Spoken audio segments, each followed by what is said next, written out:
Je m'appelle Alexis Desfonds. Je suis venu pour vous faire donc une conférence sur le thème les 10 façons d'apporter de la valeur dans la société et pour soi.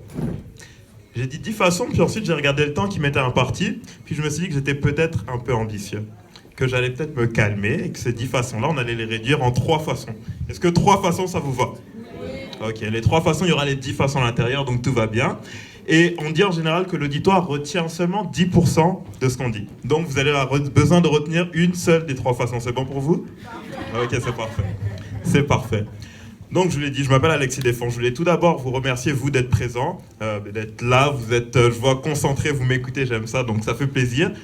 Une main d'applaudissement pour vous, ça me ferait plaisir aussi.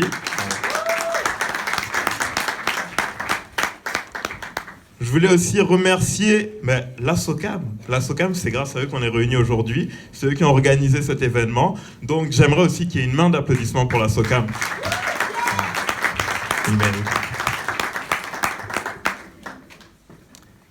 On va pas faire de suspense plus longtemps. J'ai dit 3 façons. Je vais vous dire tout de suite les 3 façons, comme ça on va pas trop stresser ce soir. Donc les 3 façons. Pour moi, les 3 façons pour créer de la valeur pour soi comme pour la société, ça commence par se connaître soi-même. Ça commence par également connaître la société dans laquelle on vit. Et la 3e façon, c'est agir. On va revenir dessus. En gros, vous me suivez toujours pour les 3 façons, on est bon. On est bon, ok, c'est parfait. J'ai parlé de se connaître soi-même. On est à une ère où l'information, la connaissance, c'est des choses qu'on entend tous les jours, si on sait que c'est important. Et l'information, je vais vous montrer avec une petite histoire que le fait de l'avoir ou de ne pas l'avoir, ça peut faire toute la différence. C'est quelque chose qui m'est arrivé quand je suis arrivé au Québec. Moi, je viens du Bénin. J'ai vécu à Cotonou, une ville où il fait 30 degrés en moyenne tous les jours. Puis j'arrive au Québec où on sait qu'il y a des périodes où il fait moins 15. Et dans ces périodes où il faisait moins 15, moi j'étais étudiant, j'avais un cours de comptabilité, qui n'est pas ma matière préférée. Ce cours de comptabilité, je devais le faire à une salle qui était à 15 minutes à pied de là où j'habitais. Je suis allé au premier cours, je suis allé au deuxième cours, et le 3e cours, je me suis dit que Moodle, ça servait à ça, à pouvoir regarder ses diapositives à la maison, puis aller à l'examen à la fin. Et j'étais sûr que j'allais réussir. Et j'ai échoué ce cours. Mais c'est le seul cours que j'ai échoué dans mon bac, donc ça va. Du moins, c'est ce que je me suis dit.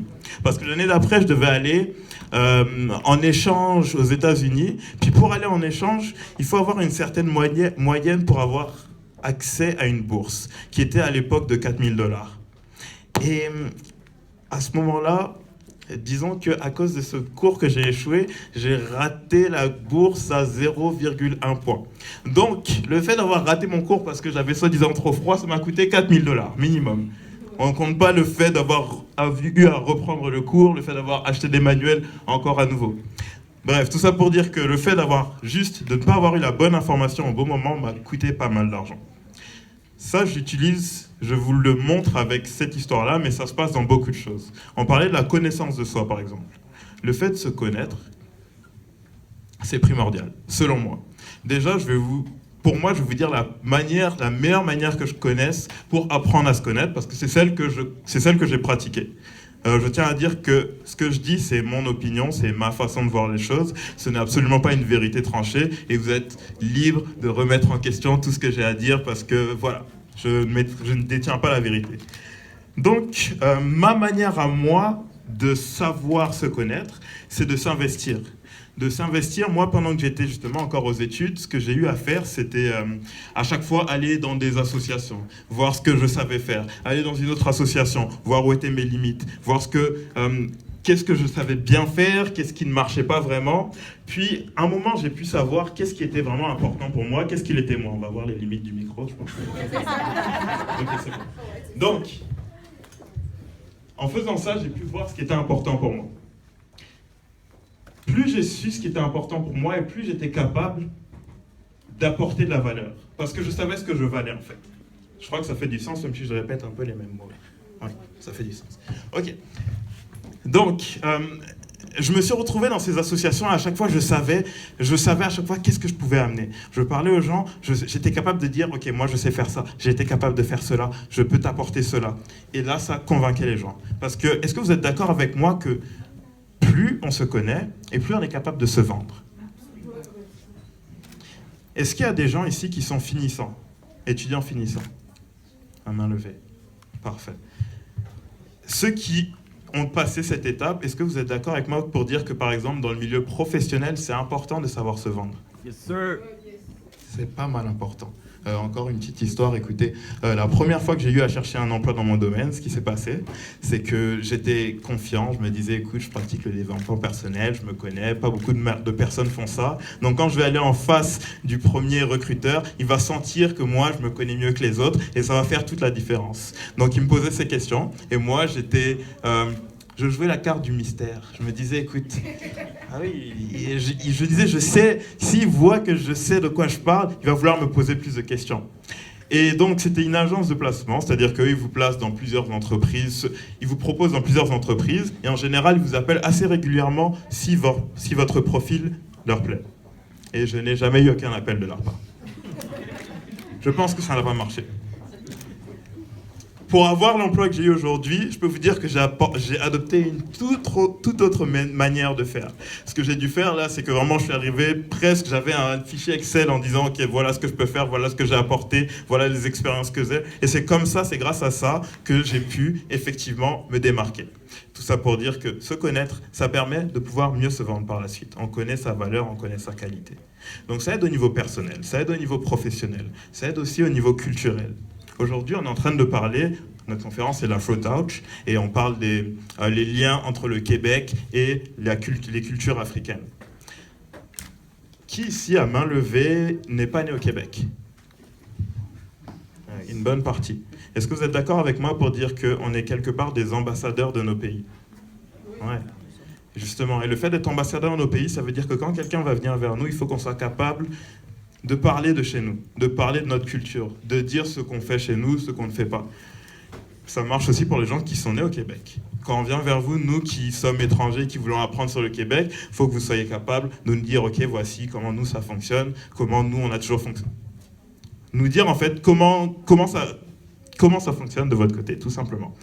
Donc, le fait qu'on soit des ambassadeurs de là où on vient, ça nous donne une certaine responsabilité. Ça nous donne la responsabilité de connaître notre background, de s'y intéresser.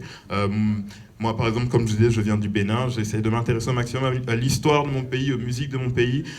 Par contre, je ne parle pas un mot de fond, oui, ça arrive. C'est mon histoire personnelle qui a fait ça. N'empêche, j'essaie toujours d'être capable de parler de mon pays. Et je pense que c'est quelque chose, c'est un devoir qu'on a tous. Donc, on transmet notre culture parce qu'on est des ambassadeurs de nos pays différents. Nous avons donc le fait de se connaître soi-même. Il y a aussi le fait de connaître la société dans laquelle on vit, comme je disais tout à l'heure. À partir du moment où on arrive à l'aéroport Pierre-Elliott Trudeau, on est dans un nouvel environnement. Un environnement là où il faut tout de suite se demander, en fait, comment ça fonctionne ici et comment je peux m'y adapter. Est-ce que ça semble logique pour vous? Pourtant, là, on parle honnêtement parce que là, il y a une majorité d'Africains, je le vois. C'est quand je suis avec mes amis béninois, voire africains, que je sens toujours J'entends des commentaires du genre, écoutez, ils sont pas comme nous, moi je vais rester de mon côté, j'ai mes gens que je connais là, puis écoute, j'ai pas besoin de me mélanger. Et je trouve ça dangereux.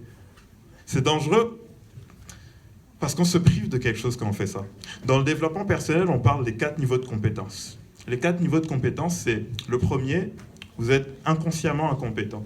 C'est-à-dire que vous ne savez même pas que vous ne savez pas quelque chose. C'est-à-dire qu'il y a des choses qui existent dans ce monde, je ne sais pas qu'elles existent, donc je ne sais pas que je ne sais pas. Il y a ensuite le moment où vous êtes consciemment incompétent. Là, on vous a mis le doigt sur quelque chose que vous savez qu'il existe et que vous n'êtes pas bon dedans. Par exemple, si moi, vous me demandez aujourd'hui de faire de la couture, je peux vous dire bonne chance. Il y a le niveau où on devient consciemment compétent.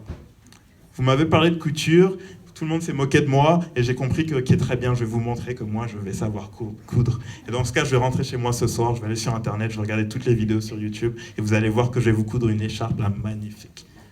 Je vais être consciemment compétent. Est-ce que vous avez une idée du dernier niveau, le 4e niveau? Inconsciemment compétent, c'est exactement ça. Inconsciemment compétent. Là, c'est vous venez me voir et vous me dites « Ok, Alexis, couds-moi une écharpe. » Puis moi, je suis en train de regarder la télé. J'ai une main comme ça. J'ai mon aiguille là. Puis je couds mon écharpe comme ça parce que j'ai même plus besoin de regarder. J'ai tellement fait que je sais que je maîtrise. Je suis inconsciemment compétent. Je deviens un expert. Maintenant, on revient à notre exemple de nous qui arrivons dans ce nouvel environnement où on n'essaye pas de s'intéresser à ce qui se passe. On est inconsciemment incompétent de beaucoup de choses. On se prive de tout un bassin de possibilités parce qu'on refuse de s'y intéresser. Et ça, c'est dommage. Parce qu'en arrivant dans un endroit totalement différent comme ça, on a beaucoup de choses à gagner.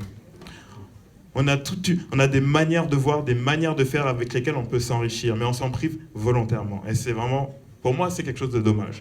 Donc, c'est un travail à faire, dans mon sens, dans ma vérité à moi, c'est un travail qu'on a tous à faire, c'est toujours s'intéresser à l'autre et de voir comment on peut apprendre de lui et comment lui peut apprendre de nous peut-être. Un échange. C'est de ça qu'on parle aujourd'hui. Je parle de la société du Québec, mais il y a aussi la société en général. Le monde aujourd'hui, on sait que c'est une économie mondialisée. On sait qu'aujourd'hui, si Trump est élu président, ça a un impact ici au Canada. On sait que le franc CFA, c'est lié à l'euro. Donc s'il y a un problème en Allemagne, ça nous impacte par exemple au Togo, au Bénin, etc. Dans ce cas, pour moi, dans ma vérité, encore une fois, c'est important de savoir ce qui se passe dans le monde, de s'y intéresser. Est-ce que pour vous, ça semble logique ?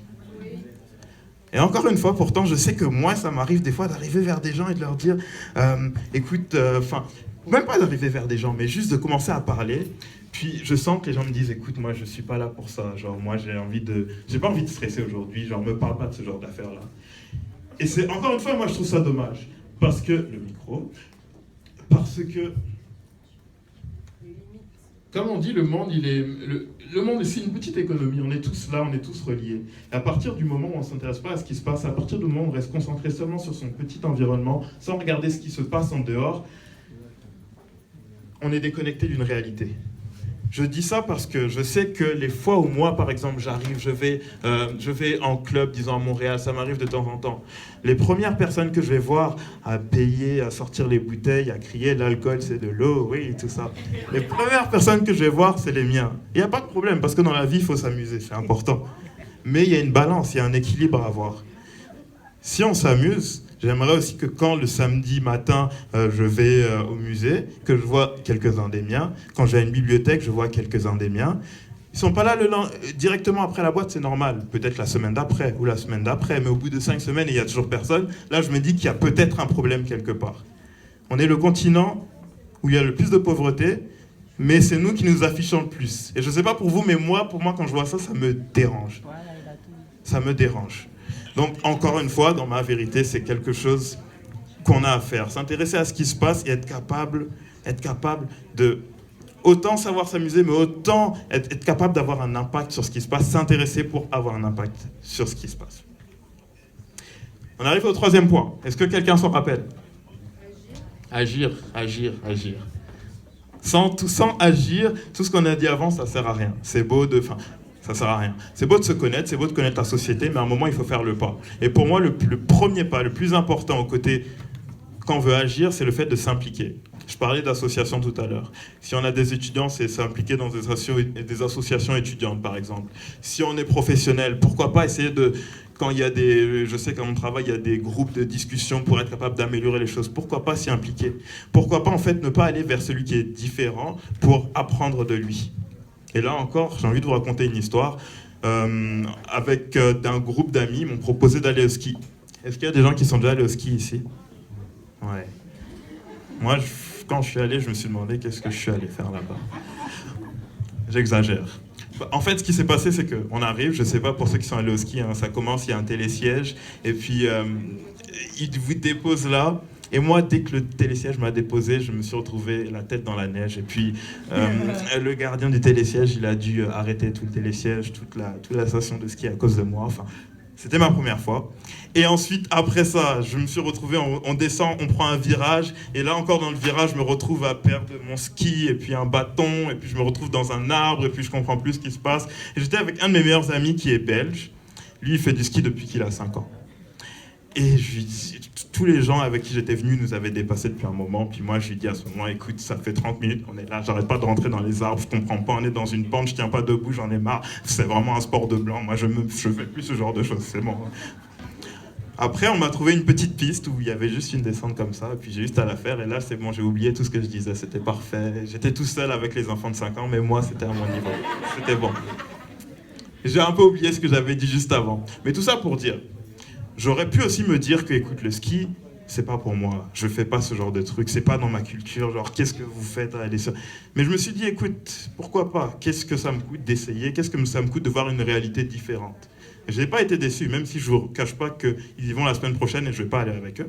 Mais je n'ai pas été déçu et peut-être que dans 5 ans, je vais me promener, je serai un réseautage, je vais parler avec quelqu'un, on va parler de ski, on va connecter sur ce petit détail et ça va m'amener à quelque chose d'autre. Mais tout ça pour dire que juste parce que je suis ouvert à une possibilité, je m'ouvre d'autres possibilités par la suite. Et je pense que c'est important qu'on garde l'esprit ouvert par rapport à ça. Mon dernier point, vous allez peut-être vous demander pourquoi je parle de ça maintenant, mais c'est important. C'est savoir gérer ses finances. Savoir gérer ses finances parce que, écoutez, moi, si j'avais pas mangé à midi, je serais pas là aujourd'hui, si j'avais pas de quoi manger. Savoir gérer ses finances, c'est-à-dire pouvoir gérer les problèmes de premier niveau. Se loger, se vêtir, manger, comme je disais. Comme ça, on est sûr qu'on peut s'attaquer au deuxième niveau. Le deuxième niveau, c'est tout ce dont on parlait. S'intéresser à la société, s'intéresser aux autres, etc.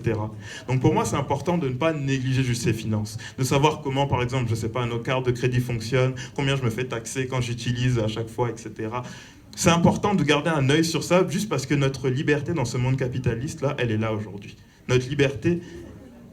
Du moins, si vous êtes à Montréal ici, je sais qu'il y a des gens qui existent, des gens qui arrivent à vivre dans un système alternatif et puis ça marche très bien pour eux, ils n'ont pas besoin de payer, ils élèvent leurs propres légumes. Mais je ne sais pas s'il y en a dans la salle des comme ça. Non. Donc, ok. Donc, nous, on a le problème avec l'argent, là, on doit régler ça. Donc, il faut être capable de gérer ses finances. Juste parce que, comme je disais, c'est là que réside toute notre liberté. On a couvert les 3 points. Je ne vous l'ai pas dit, mais mon objectif, c'était qu'avec ces 3 points-là, vous soyez capable de savoir comment créer de la valeur dans votre vie et pour la société. Est-ce que pour vous, l'objectif a été atteint?